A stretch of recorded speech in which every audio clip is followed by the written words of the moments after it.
Hi everyone. So as a lecturer at the university here, I'm an expert in death by PowerPoint. But I'll try not to swamp you this morning. So I'm going to be talking about some of the research that's been going on here in the school for I think about 8 years, which is sort of broadly in the scope of mobility from a networking perspective and from an internet protocol perspective, and the relationship between mobility and security and AAA. AAA standing for authentication, authorization and accounting. I'm probably going to skip over most of the technical stuff that I've got in here. So this, as of Friday, this was like a 3-hour talk, which I've whittled right down, but it does basically cover the research that we've been doing that's, I guess, fed into two PhD theses that have come from the school. So to give you a little bit of background, we were approached by Cisco Systems, who are basically the largest manufacturer of routing equipment to support the internet. So devices that go into racks in various locations to allow the internet to function, and these are large high-end devices. And at the time, approximately 8 years ago, they were starting to look at the question of what happens if they started to mobilize some of their technology. So they gave us some of these devices, which I brought along today, and this was their first go at having what's called a mobile access router. So a fully functional Cisco device that's normally really quite big, that they'd shrunk into a reasonably small form. And they basically were looking at the challenges of saying, well, if we put this into a vehicle, or if we put this into a backpack, what are the technical challenges with this roaming from one region to another, and from one form of connectivity to another? So we were really challenged with the idea that if this can talk to a Wi-Fi network, or it can talk to a WiMAX network, or it can talk to a cellular network, what are the challenges at a technical level in making that work? And so we sort of set off on the path of looking at that, but we started to look at it from the perspective of the first responder scenario, and being here very close to the Lake District, we started to look at it from the perspective of mountain rescue. So the first thing that we did was talk to one of the 12 mountain rescue teams that we have in a region called Cockermouth. This is an area of the Lake District not far north of here, which is basically covered by the Cockermouth team. And we started to talk to them about what their communication requirements were all about, and really to get a feel for what their needs were as they were out and about carrying out their missions. So these are a team that have been in existence since 1953, fully voluntary based, 40 members plus some search dogs, and roughly answering about 40 to 50 call-outs per year. And we went and visited them a number of times, and we took part in a number of their training exercises to understand what their communication requirements and what their communication limitations were. More recently, we also, so I should say some photos of the region. So a very idyllic, picturesque location, not so good for any sort of communication connectivity at all. So very limited cell phone communication, certainly no Wi-Fi provision or anything like that. And so we talked to them about the challenges that they have in terms of their comms functionality on the mountainside. More recently, we've been talking to the Morecambe Bay Search and Rescue team, and they are a team that specialise in quicksand rescue, but have become quite diverse in the types of operations that they take part in. They've recently created partnerships with both Cumbria and Lancashire Fire and Rescue, because both of these fire and rescue services realised that there were missions that they had that the Morecambe Bay Search and Rescue Team could help with. So instances of flooding, instances of anything to do with tidal, anything to do with water, then these guys were really the experts. And so we've spent quite a lot of time talking to the Morecambe Bay guys as well, and also doing some technology deployment with them over recent years also. And they have a wide range of different vehicles and again, different communication requirements and communication constraints. So what we found in general is that there's little or no communication infrastructure, and there's certainly very, very limited cellular coverage on the hills. There's absolutely no commercial incentive for our cellular operators to go and provide communication infrastructure out there where there are very few people. There's certainly no WiMAX or Wi-Fi connectivity out there. Most of these, well, all of these organisations, in fact, are charity-based. So any communications systems that they're trying to install need to be cheap. They have very, very basic two-way radio at the moment. So they're very, very limited in the way that they're able to communicate. And they have extremely limited integration in terms of being able to work with other emergency services. So if you go to the Morecambe Bay headquarters, you'll find that they've got one set of radios that they use to try and communicate with each other. They've got another set of radios that they'll use to communicate with the Coast Guard. And then really what they often end up doing is falling back to using their cell phones, where they do have some coverage within the Bay Area. We're also up on the mountainside in a protected environment, so the idea of us going and erecting permanent masts, radio masts up there, even if we could afford to do that, or even if the teams could afford to do that, are frowned upon by the people who look after the Lake District and the national parks. So we have effectively a suboptimal resources. It's very, very difficult particularly for the mountain rescue teams to keep track of where everybody is. It became quite clear that the rescuers can become casualties themselves, particularly in extreme weather instances. And what we found was that the primary use of voice communication was really about location. It was really about people identifying where they were at any given time. Interestingly, the best use of, we started talking about whether there would be any use of video with either of the teams, and what both of the teams identified was that they'd like to use either real-time streaming of missions or any sort of video capture of what they're doing to then sell to the media to use as an income stream for funding their activities. So we started to look at the challenge of getting affordable communications that we can use only when it's really needed.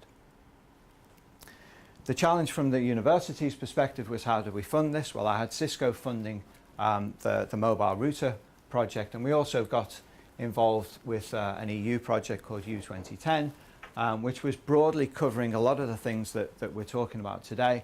But what we also did as part of that was form a collaboration with the Slovenian mountain rescue team as well, to get some exposure to what was going on externally, i.e. outside of the UK. And we had a bunch of real-world challenges as well. So from the perspective of computer science research, a lot of the stuff stays in the lab, or even worse, it stays in a simulated piece of software. And what we were very, very keen is to use devices and develop things that we could take out into the wild and actually see if it would function appropriately. So we started by looking at a communication model, and we started by looking at, there's absolutely no doubt that we were looking at this from a perspective of using these sorts of technologies, so using IP, using the internet technology to support the activities of people that are in first responder scenarios. And so we have a model here whereby we have a person, a member of a team, that might have a number of devices associated with them. So they might have a cell phone, they might have a laptop, they might have a camera, they might have a GPS device. And what we're looking at doing is effectively using the individual as a person that will form the role of a mobile router as they go around carrying out their work. And what we were looking at is basically benefiting from any access technology that is available to us. So if there is a functioning cellular network, then we would use it. If there is the ability for us to deploy our own Wi-Fi network, then we would use it. In instances where there's absolutely nothing, then we would look to use a satellite access network. And this was all in the model of trying to enable the members of the teams to communicate with each other, to allow team members from different teams to communicate with each other, and to enable communication back to headquarters, and they might be mobile headquarters or they might be headquarters such as the ones that we saw in the keynote. So we see a whole different bunch of types of communication and movement. We see our members of one team that are communicating with each other. We see each of these members basically being able to communicate via each other using this mobile technology to get connectivity back to their headquarters. We see the idea that individual team members from one team will want to be able to talk to other teams. And even in the instances where things start to change, so here we have another team appearing, but we have movement from one team to another, that we're able to support that as well. And where we see instances where at one point we might have had communication via a cellular network, if that network disappears, but the vehicle has the appropriate connectivity, it can then connect through a satellite network. So we were looking at this from the model, and we were looking at the perspective of, well, can we make these mobile devices support such a complex infrastructure? It was clear that we needed to be able to communicate between team members. It was clear that we needed to be able to get communication back to headquarters. We needed to have this interoperability and communication between different teams. And we looked at the challenge of doing all of this using IP, using the internet protocol. And so this is based around the idea that we'd have a mobile network. And I guess Cisco's model of having one of these devices was that they'd stick this in every large vehicle. It might be in a bus, it might be in a train, it might be in an aeroplane. But we were more interested in really thinking about the emergency forces and thinking that we might have a mobile router in each of our different emergency response vehicles. But probably more so, I was actually interested in thinking about whether or not we could have something like this, or something that gave us this level of functionality on a per person basis, so that all of the devices that that person might hold are able to communicate via one point, and then have external connectivity out to the wider world.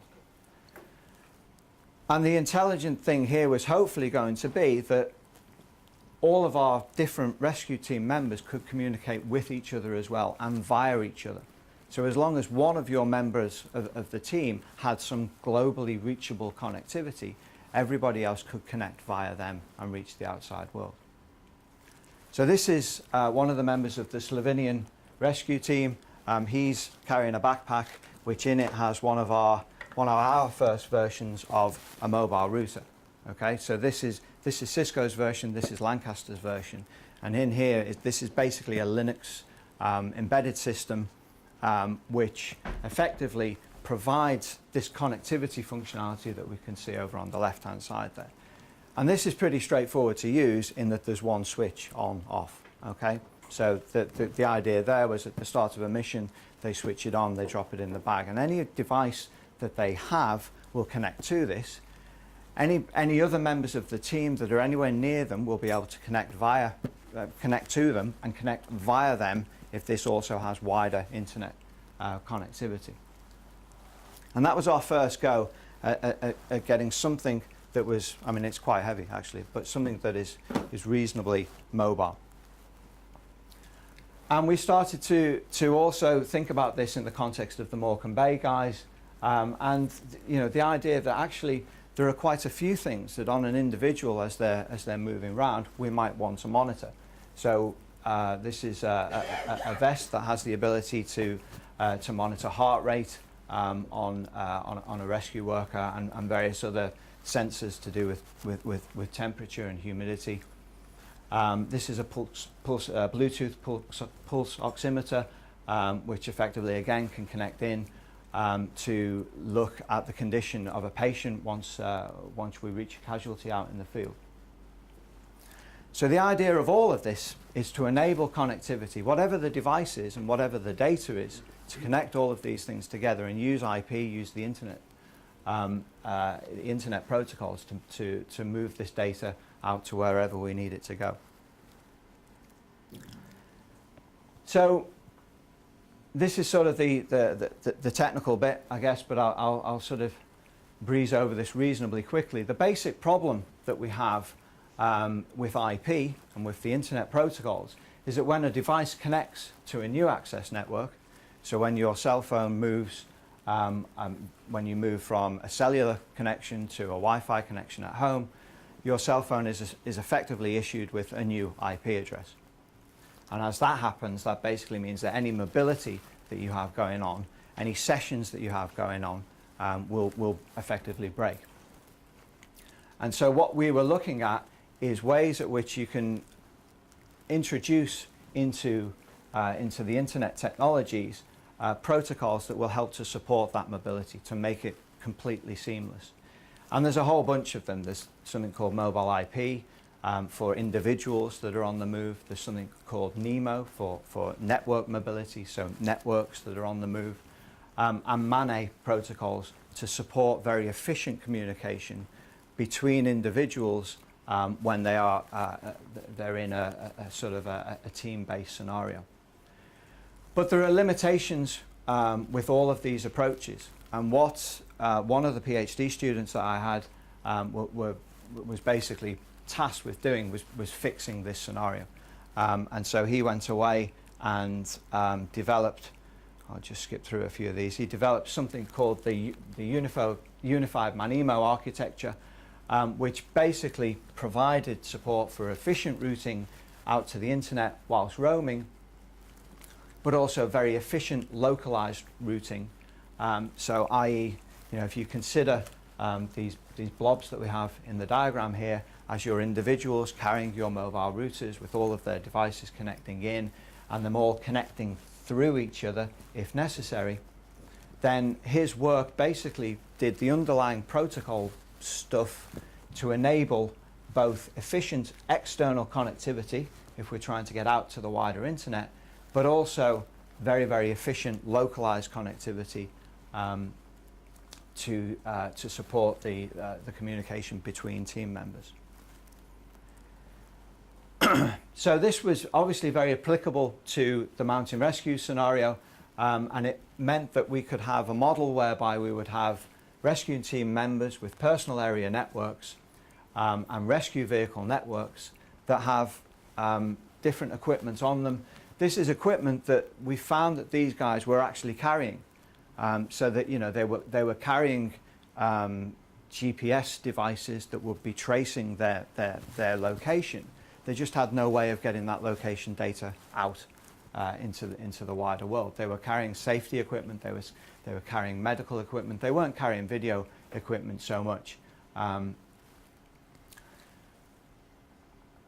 With the whole model of really trying to allow team members to communicate with each other and be able to communicate back to base and out to the wider world.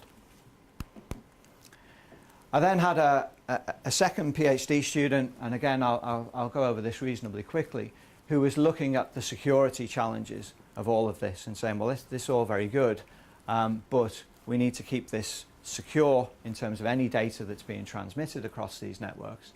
And that's particularly significant in the context that these networks are wireless based, so are prone to being sniffed and to being hacked. And we also had to consider that the trust relationship between the different networks, if we've got different teams into working together, might not be the strongest level of trust that you might have. So we did a whole bunch of work in the security area, which fits with the security theme that Dan was talking about earlier. But we also looked at the model of AAA.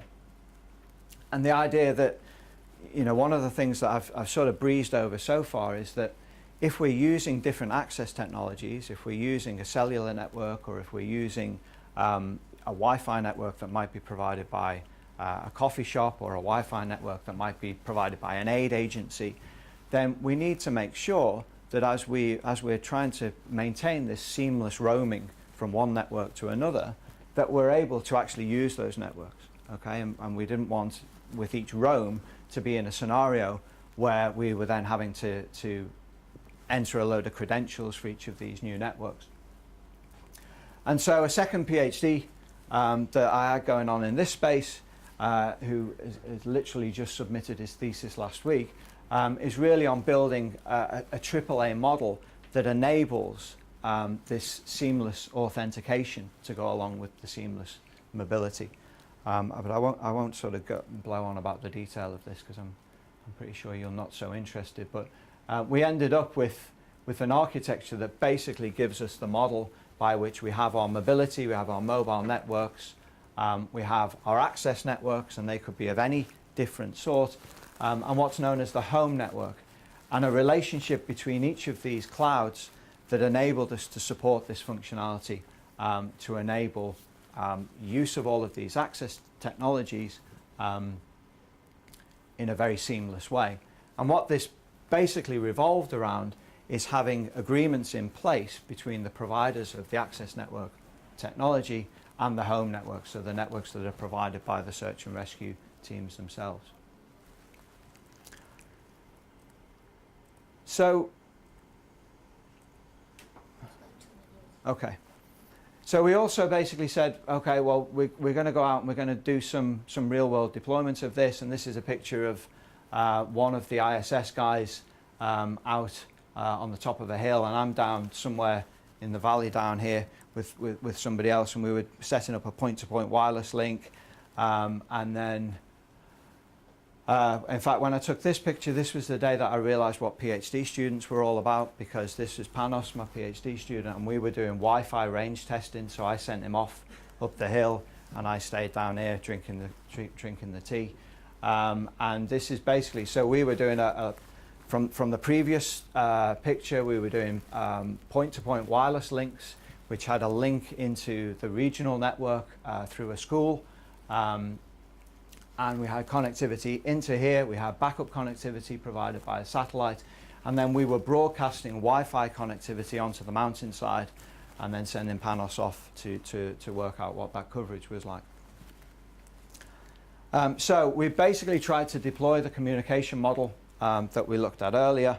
And we've also done, I'll just breeze through these last slides, we've also done some deployment with the Bay Search and Rescue.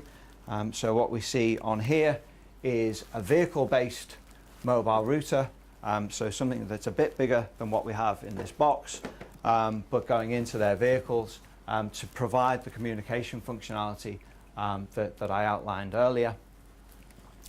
And so, you know, again, just some more nice pictures, but some of the pictures of the kit that they have in their vehicles as standard, and what we're providing there is just the ability to communicate through whatever access technology is available. That's the personal mobile router, and just to give you a feel for the size of these things, so we've gone from this, which by the time you house this in an enclosure is actually quite a big box, down to this, and then this is what we have now in terms of, this is the thing that you've been hearing all about in the media these days. This is a Raspberry Pi. Okay, so this is another thing that we could use to effectively provide this level of functionality and this level of communication. But we're going even further than that. So this is a TP-Link board, which effectively is a fully functional embedded Linux PC. It doesn't have all the peripherals hanging off it. It doesn't have all of it has one Wi-Fi card on it, but it doesn't have the connectivity that we require. But what it importantly does is it has a USB port. And from the USB port, we can effectively hook in any of the technologies that we need. So in terms of size, we're now starting to get there. Yeah, we have a bunch of sensor nodes. Basically, anything that gives us data, anything that we can put into an IP packet, we can get across this infrastructure and we can get out to the wider world. Yeah, we've used many different wireless technologies. We started doing a bunch of different application tests in terms of mapping and location, and we've had various ranges of this type of interface. This is with a 3D version of some visualization software of people roaming on the hillside. We've done some work on mobile phone coverage and really looking at the idea of if you've got 3 or 4 or 5 different mobile phone providers, and we have dongles for each of those providers, then we can just swap from whichever one we want to at a given time. Bunch of further technical challenges that I'd like to look at going forward. Yeah, that's basically it. I mean, what started out as, so this is a traditional networking stack model. What started out with some PhD work on the routing side of things right in the middle here, but we actually ended up doing work in all of the space to try and make this function. Okay, so there you go. Almost made it. Thank you very much. Thanks.